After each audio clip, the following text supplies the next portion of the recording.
Assalamualaikum warahmatullahi wabarakatuh. Selamat malam.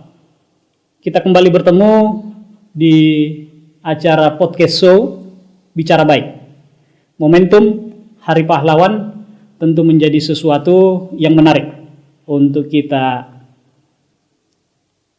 ciptakan ruang untuk berbincang karena ada nilai yang kita harapkan menjadi sesuatu yang baik untuk kita tebarkan di tengah-tengah kita. Berbicara tentang kepahlawanan saat ini tentu bukan sesuatu yang kita bayangkan berhadap-hadapan dengan musuh dalam memperebutkan kemerdekaan. Kita bertanggung jawab untuk mengisi dan melahirkan setiap saat nilai-nilai kepahlawanan itu di tengah-tengah kita. 10 November yang kita peringati pada tahun 2020 tentu menjadi sebuah momentum bagi kita merefleksikan nilai-nilai yang mungkin berada di tengah-tengah kita. Ada nilai-nilai kepahlawanan, ada nilai-nilai kejuangan yang mungkin hadir di tengah-tengah kita tetapi luput dari pengetahuan banyak orang. Nah, saya mencoba berada dalam ruang nilai kepahlawanan di tengah-tengah pandemi COVID-19. Banyak orang-orang yang mau berjuang. Banyak figur-figur yang memiliki nilai-nilai kepahlawanan khususnya di tengah pandemi COVID-19 ini. Kita ketahui bahwa pandemi ini adalah sesuatu yang baru yang melanda tidak hanya daerah kita tetapi secara nasional global memiliki dampak yang sangat besar. Selain dampak-dampak yang merugikan, ternyata pandemi ini juga melahirkan orang-orang dan figur-figur yang kita harapkan senantiasa dengan jiwa kepahlawanannya memberikan segala sesuatu yang baik untuk masyarakat. Saya bersama teman saya, Rudy, yang setiap hari bertugas di Brigade Siaga Bencana Kabupaten Bantaeng. Sahabat, Rudy ini sepengetahuan saya adalah orang yang pertama-tama di Kabupaten Bantaeng ketika kita mendapatkan kasus pasien yang suspek COVID-19 di tengah kepanikan seluruh struktur, di tengah kepanikan seluruh tenaga-tenaga medis yang kita masih bingung pada saat itu di 1, 2, 3 bulan pertama kita menghadapi COVID. Nah, Rudy salah satu yang saya tahu orang yang mau mewakafkan tenaga, jiwa, dan raganya untuk membantu sesama kita. Ruth, teman-teman bisa tahu secara singkat siapa Rudy ini? Ya. Pertama-tama Assalamualaikum warahmatullahi wabarakatuh dan selamat malam. Ya, jadi sedikit gambaran tentang siapa saya sebenarnya. Nama lengkap saya sebenarnya Syarifuddin, cuma akrab disapa Rudy ya sehari-hari. Jadi terkait siapa saya sehari-hari bekerja di sebenarnya basic saya adalah perawat ya. Cuma sehari-hari ketika driver itu berfungsi saat itu kan untuk sementara cuma satu driver yang bekerja di sana yang di-standby-kan. Kadang saya yang berfungsi sebagai supir juga dan keluarga, sahabat apa dan semuanya rata-rata mengenal saya, cuma dikenalnya saya sebagai driver di sana. Saya kira sedikit gambaran tentang. Padahal basicnya adalah perawat. Siap. Tetapi mau bertugas ketika kita dibutuhkan. Oke, Ruth. Siap. Ruth, ini kan kita berbicara tentang kepahlawanan. Sebelum masuk ke terlalu jauh terhadap bincang-bincang kita tentang kepahlawanan, saya mau Rudi bercerita tentang bagaimana di awal-awal kita bersama-sama menghadapi wabah COVID-19 di Kabupaten Bantaeng. Saya tahu Rudi ini yang pertama menjemput pasien COVID di salah satu daerah. Kasus pertama. Kau cerita dulu, Rud, supaya teman-teman bisa tahu. Saya sedikit berbicara tentang kasus pertama ya yang dikenal positif, waktu itu terkonfirmasi positif saat itu. Awal-awal terjadinya pandemi di Bantaeng, saya pada saat itu masih karena kami selalu melihat di media-media tentang bagaimana itu COVID sebenarnya. Kami belum terlalu jauh paham tentang itu. Yang saya tahu cuma virus ini berbahaya ya, mengerikan ya itu. Jadi saat itu saya juga sempat terlibat di penjemputan kasus pertama ya, yang di salah satu di Bantaeng itu. Dan saat itu kita tahu APD di Bantaeng masih sangat terbatas. Sangat terbatas. Dan kemungkinan besar untuk resiko tertular kepada kami sebagai petugas saat itu ya risikonya sangat besar. Itu saya kira saat itu masih menggunakan, kalau tidak salah masih menggunakan jas hujan kalau salah saat itu. Kalau masih ya sepertinya. Saya kira itu. Rut, itu kan itu hari malam hari siap. Ya. Setelah ada kegiatan, kami berembuk sama teman-teman dinas kesehatan untuk melakukan evakuasi. Betul. Salah satu keluarga kita yang terkena untuk itu kan butuh proses-proses, Rut. Yang saya mau dengar cerita ketika kau mendapatkan perintah tugas menjadi bagian daripada proses awal itu. Jadi sebenarnya di awalnya itu kami sebagai petugas hampir dikatakan garda terdepan ya.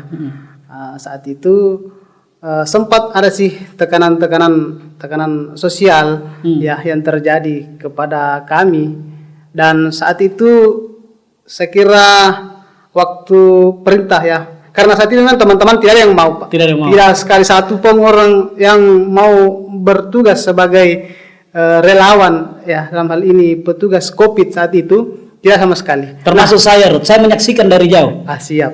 Dan saat itu yang pertama, saya sama-sama kepala dinas waktu itu. Jadi sama kepala puskesmas ya. Siap, kepala puskesmas. Nah, dia memperlihatkan langsung kepada kami bahwasanya COVID ini memang berbahaya, tapi tidak sampai seberbahaya itu yang kami pikirkan. Kita bayangkan. Itu. Dan akhirnya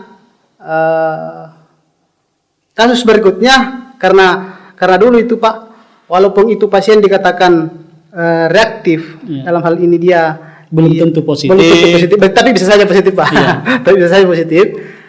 Itu teman-teman was-was sekali saat itu. Kalau dia pada saat itu dia jaga dan ada pasien yang ada telepon masuk dari puskesmas atau dari siapapun itu untuk menjemput ya pasien pada saat itu.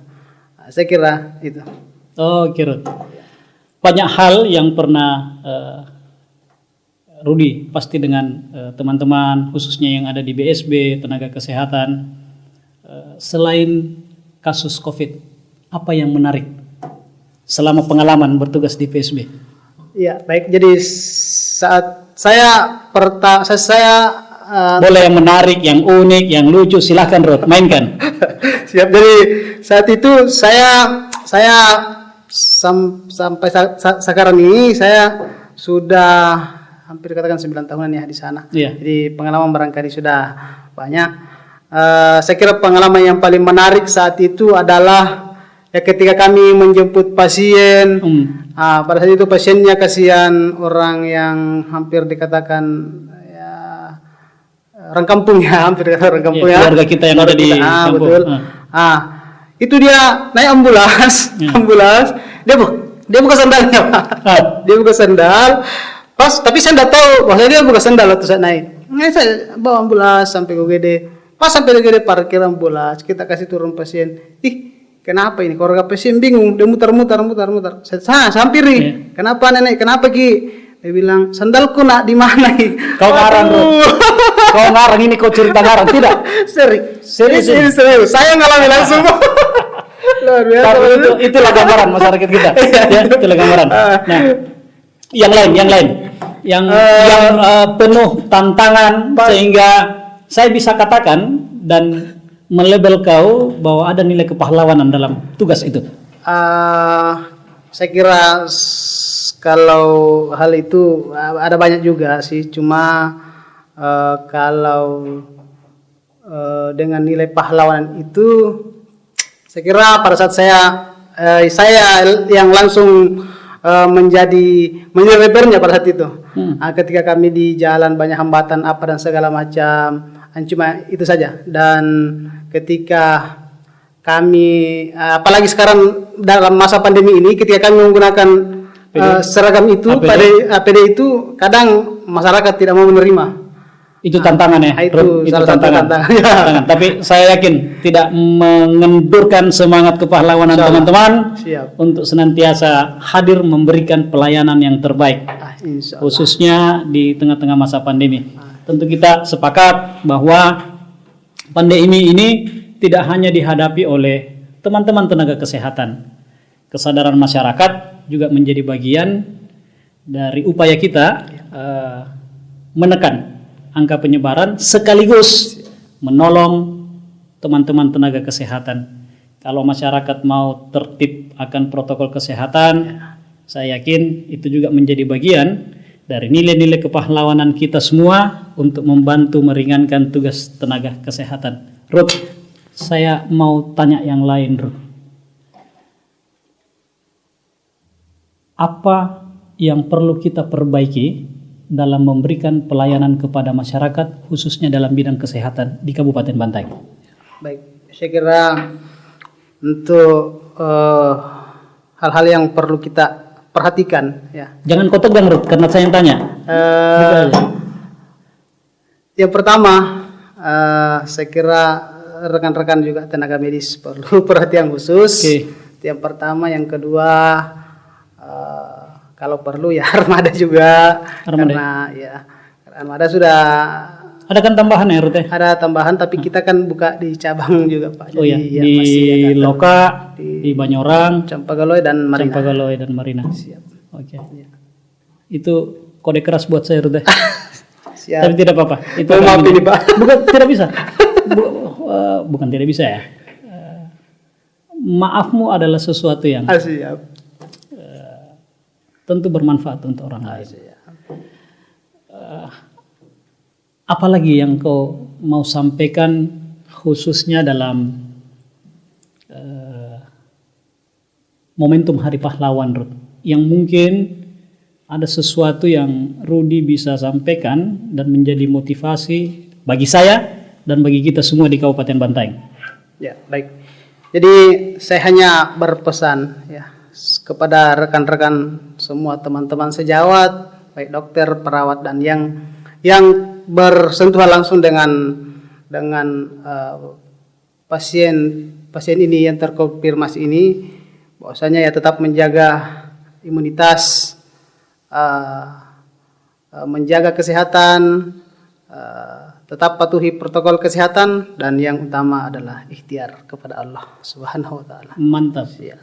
Ruth, apalagi yang penting untuk kita lakukan, tidak hanya dalam masa pandemi, tetapi menjaga derajat kesehatan masyarakat,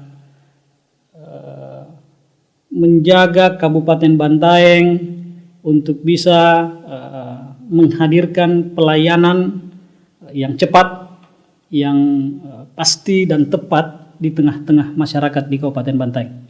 Kasih saran untuk saya, untuk Pak Gubernur, dan untuk Pak Presiden Jokowi. Siap. Jadi saya kira saat ini kita masih terkendala dengan informasi ya. Karena saat ini kita ada standby di sana call center, itu call center 19, itu yang sementara online sekarang. Tapi yang menjadi kendala di situ adalah kadang masih ada penelpon gelap yang masih mengganggu. Yang main-main ya? Iya, main-main. Kadang ya nelpon seperti biasa, cari pulsa apa dan segala macam itu. Saya kira perlu perhatian khusus di situ. Kalau bisa sekiranya bisa ditampilkan itu penelpon di mana posisinya, saya kira kita mendeteksi itu ya. Siap.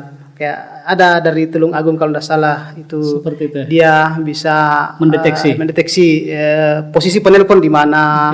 Okay. Itu bahkan dia standby kan di ambulans. Jadi dia pada saat mobile ambulansnya sampai di TKP dia ikuti posisi penelpon itu.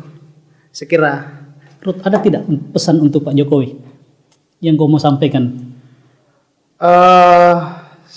Saya kira pesan untuk mudah-mudahan tersampaikan ya Pak ya.